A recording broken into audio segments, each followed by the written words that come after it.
আমি জানি ভিডিওটা তোমার কাছ অবধি পৌঁছাবে। তোমাকে কিছু কথা বলার জন্য এই ভিডিওটা করা।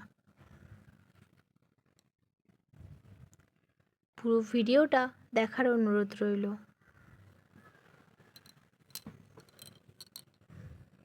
ভালোবাসা ভালোবাসা খুব সুন্দর একটা জিনিস।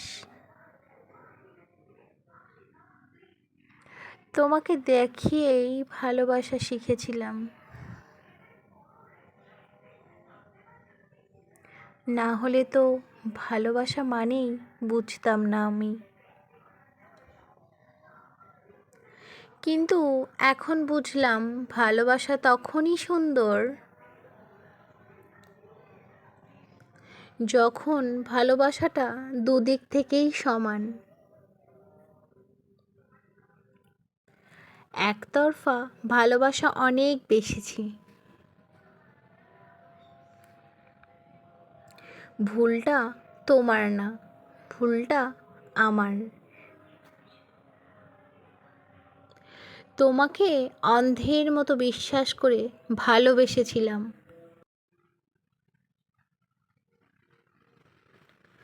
তুমি তো আমায় বলেছিলে যা কিছু হয়ে যাক আমি তোমার পাশে থাকব।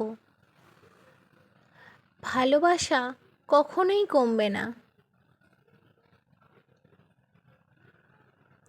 তুমি অনেক খারাপ সময় আমার পাশে ছিলে, এটা ঠিকই। দুনিয়ার যত নিকৃষ্ট মানুষ হয়তো আমি, তোমাকে যত খুশি আঘাত করা যায়, আমাকে ইচ্ছে মতো কাঁদানো যায়, যখন তখন বোকা বানানো যায়, আমাকে সব দোষ দেওয়া যায়, শুধু যায় না আমাকে ভালোবেসে আগলে রাখতে, শুধু যায় না আমাকে আপন করে নিয়ে আমার পাশে থাকতে। কত স্বপ্ন দেখেছিলাম তোমাকে নিয়ে, একসাথে দুজনে সারা জীবন কাটাবো, এই রকমই তো কথা ছিল। কত মিথ্যে প্রমিস।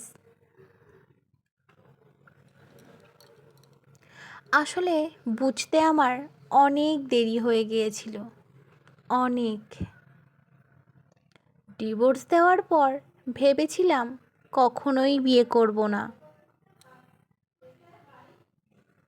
কিন্তু তোমাকে দেখে, তোমার আচরণ দেখে আমি ভালোবেসে ফেলেছি। এখন তোমাকে ভুলে থাকার অসম্ভব হয়ে দাঁড়িয়েছে। আমি জানতাম না তুমি আমার বিচ্ছেদ নিয়ে এত কিছু বলবে। আমাকে তুমি বলেছিলে তুমি যেমনই হও না কেন তুমি আমার। তুমি তো আগে থেকেই জানতে আমি ডিভোর্সি। কি জানতে তো? আমি তোমায় প্রথমেই বলেছিলাম আমি ডিভোর্সি। তখন তুমি আমাকে বলেছিলে ওটা একটা অ্যাক্সিডেন্ট, ও সব ভুলে যাও, সবাই সমান হয় না। তুমি বলেছিলে নতুন করে জীবন শুরু করো।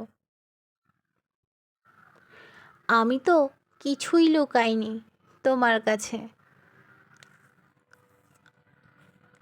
আমার খারাপ দিক ভালো দিক সব জেনেই এসেছিলে আমার কাছে। এখন নতুন করে বিচ্ছেদ নিয়ে বলতে তোমার একটুও খারাপ লাগলো না? এটা মনে হয়নি তোমার একবারও যে এই কথাগুলো শুনে আমার কী অবস্থা হবে? আর কি যেন বলেছিলে আমি সাইকো? আমি ডিপ্রেশনের ওষুধ খাই? কেন খাই তুমি জানো, তুমি সবই জানো। শুধু আমার থেকে দূরে যাওয়ার জন্যই এত কিছু, এত কিছু নাই করতে পারতে। তোমার জন্য মাঝখানে সবই বন্ধ করে দিয়েছিলাম। তুমি অনেক বদলে গেছো জানো। সময়ের সাথে সাথে মানুষ যে এত বদলে যায় সেটা বুঝলাম আজ। আসলে মানুষ ধাক্কা না খেলে কিছুই শেখে না। আমার ক্ষেত্রেও তাই হলো। যেটা কোনোদিনও ভাবিনি সেটাই আজ হলো। যেটা জেনে কষ্ট হচ্ছে, যাকে আমি নিজের থেকেও বেশি ভালোবেসেছিলাম সেই আমায় ঠকালো। যার জন্য বাড়ির লোকের বিরুদ্ধে গিয়েছিলাম সেই এখন আমাকে ভুলে গেল। ভেবেছিলাম কথাগুলো তোমার সাথে শেয়ার করব না, কিন্তু না করেও পারলাম না। কারণ আমার কাছে সব কিছু এতদিন শেয়ার করে গেছি, তাই আমি এটাও শেয়ার করলাম, যাতে তোমায় আর আমার রীতিমতো ভুল না বোঝো।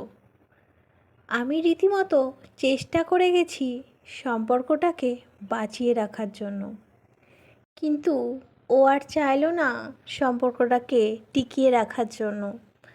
আমাদের সম্পর্কটা এখন ওর কাছে বোঝা মনে হচ্ছে, আর সঙ্গে আমিও ওর কাছে বোঝা হয়ে গেছি। আর আমি সেটা খুব ভালোভাবেই বুঝতে পেরেছি। আমি প্রথমে ভেবেছিলাম ও আমার জন্য কষ্ট পাচ্ছে, কিন্তু না, আমি ভুল ছিলাম। ও আমার জন্য একটুও কষ্ট পায়নি। ও কষ্ট পাচ্ছিল অন্য কারোর জন্য, সেটা আমায় বুঝতে দেরি হয়ে গেল। এখন সব আমার কাছে জলের মতো পরিষ্কার। জোর করে কোনো সম্পর্ক টিকিয়ে রাখা যায় না, সেটা বন্ধুত্ব হোক বা ভালোবাসা। তুমি আজ অন্য কাউকে নিয়ে ভালো আছো, ভালো আছো, ভালো থাকো। তোমার খুশিতেই আমার খুশি। চেষ্টা করব আমার তোমায় ভুলে থাকার। জানি সেটা পারবো না, তবুও চেষ্টা করব। কিন্তু মামনিকে খুব মিস করব। তোমরাই বলো, আমি জীবনে কি পেলাম? আমার জীবনে সুখের ভাগ খুব কম। দুঃখ আমার পিছুই ছাড়তে চায় না। জীবনে না হতে পারলাম ভালো বউ, আর না হতে পারলাম ভালো প্রেমিকা। সেদিনকার আমি আর আজকের আমির মধ্যে একটাই পার্থক্য। সেদিনকার আমি, তার সাথে একটাই মিল, অকারণে আর কাঁদি না। কম বয়স থেকেই কষ্ট শুরু হয়েছে। আমি চাই তুমি যাকে ভালোবাসো তুমি তাকেই এতটাই ভালোবাসো, তোমাকে আমায় যেন ভুলিয়ে দেয়। মন প্রাণ উজাড় করে ভালোবাসো, ভাঙা হৃদয়ে আবার সতেজ করে তোলো। ভিডিওটি শেষ অবধি দেখার জন্য আপনাদের অনেক ধন্যবাদ। ভিডিওটির সাথে আমার জীবনের কোনো মিল নেই। দেখা হচ্ছে পরের ভিডিওতে। Thanks for watching.